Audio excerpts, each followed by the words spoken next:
Hi, this is Carter from Crystal Dagger Horsemanship, and today I'm going to be getting Katie used to being roped off of, and getting her set up so that she can start dragging things later on. That it's just good practice as far as bomb proofing goes to get them used to stuff being moved around their head. It gets them looking to you for reassurance and guidance, opposed to starting to get spooky.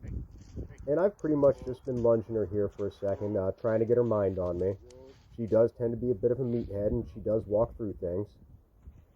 I edited out a lot of the parts where I am gathering up the rope, so if you see it jumping around, don't worry about that. Here I'm going to have her start following me around, and I'm going to swing the rope. It makes it easier for them when they're following you, opposed to it being next to or behind them.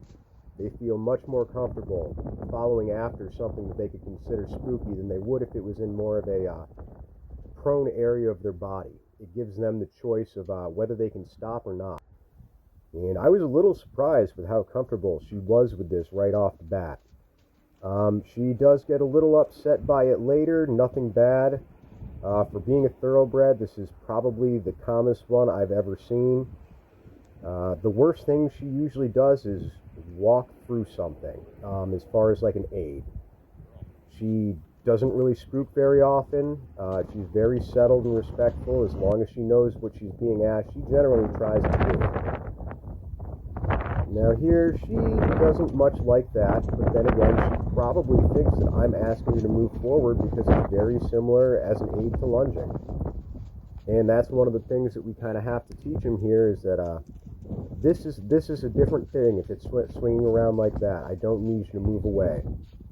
So I'm going to stop my body, and I'm going to stop swinging the rope to take the pressure off. She does come back to a stop. Again, she thinks that I'm asking her to move. She's not horribly nervous about it, but she doesn't really understand.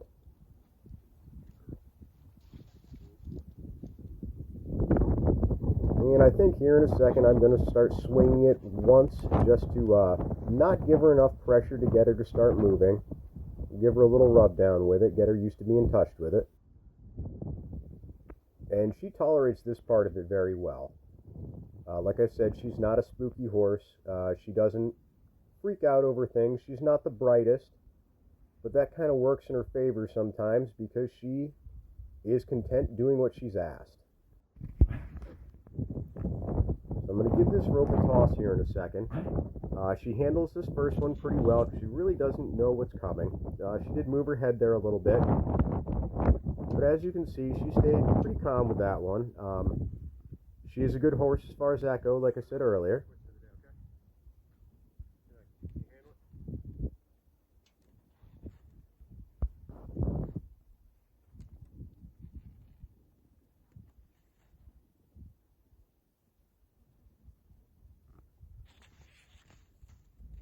And that one got her going a little bit. Not too bad. I'm just going to let her walk herself out. I don't want to put too much pressure on her and ask her to stop.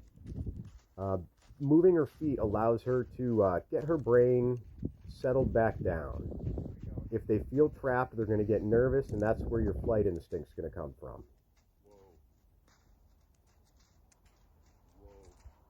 And she's just going to go around a couple times. There we go. She's stopping now. If you notice, I'm not really reacting to it at all. I keep my body still. And by me not reacting, that's letting her know that there's nothing going on here. She can go ahead and settle herself back down. And since she was having trouble with it swinging around and being thrown, we're going to rub her down a couple times again. We'll take the pressure back off and just let her move around the circle again. A lot of the joys of horsemanship is how redundant and slow it can get. It's not exciting most of the time. And that's actually how we like it. I'm going to try and turn my back to her. That way it changes it up.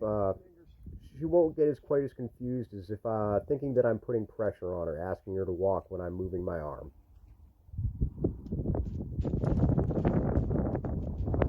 And what I notice is it's more the sound of the rope swinging than the actual motion of herself. As soon as it goes fast enough to start to whistle, that's when she starts getting a little uncomfortable with it. because she's uncomfortable with the swings and the tosses, we're just going to sit here. I'm not going to swing it first. I'm just going to toss it out and then reel it back in. It's good that she's watching it reel in. It lets it know that I don't want the reaction she would have if she thought it was a snake or something along those lines. So having them see it come back in is definitely good for them. And she's not reacting to that anymore. She's not giving me any sort of a response at all.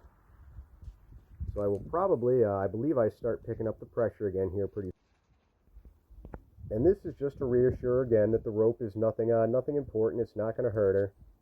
I'm going to go around her head a couple times. I think I'm scratching her ears at one point with it. I put it around her head and down her neck. Alright, I'm about to start swinging it again, and it is much better than before. You can see she's starting to grasp exactly what I'm asking for. Maybe that's good. It's no longer scary. I am using a smaller loop. It's not whistling as much, so that's helping me out. I'm not going to push it too much further today. I'm just trying to get a couple more good reactions out of her, and then I'm going to go ahead and let it be. I'll come back in a day or two and do it again with her. And when she gets comfortable with this on the ground, I'll start getting up in the saddle and going very slowly with that, seeing how she reacts to it. And we'll use her reactions to gauge how fast I'm going to push it. Now, if memory serves me right, I'm bringing her forward up here. I'm going to toss it out, and I'm going to leave it out there. I'm going to back her up a few steps. And that's just to get her used to the idea, again, that the rope isn't scary, the noise it makes on the ground isn't scary, and that at one point it's going to be following her. Now, I don't want to follow her from behind the first time, because that's going to be, that could trigger a flight instinct. She needs to know that the sound of the rope and it following her isn't going to hurt her, so we're going to back her up and let her see it come from the front first. And that's about what I'm going to do with her today. I do go on the other side and just go over it on the other side to make sure that she's comfortable with it there as well. But there's no point in showing you guys me doing the exact same thing over there. So pretty well, I'm going to start wrapping this up today. When I am coiling the rope up, I'm making sure to be as noisy and awkward as possible, which isn't very difficult because my fingers were freezing at this point. But I'm impressed with her so far, and next time I go and do a session with this, I will make sure to get it recorded and I'll get it sent out there. I appreciate you watching. Y'all have a good day.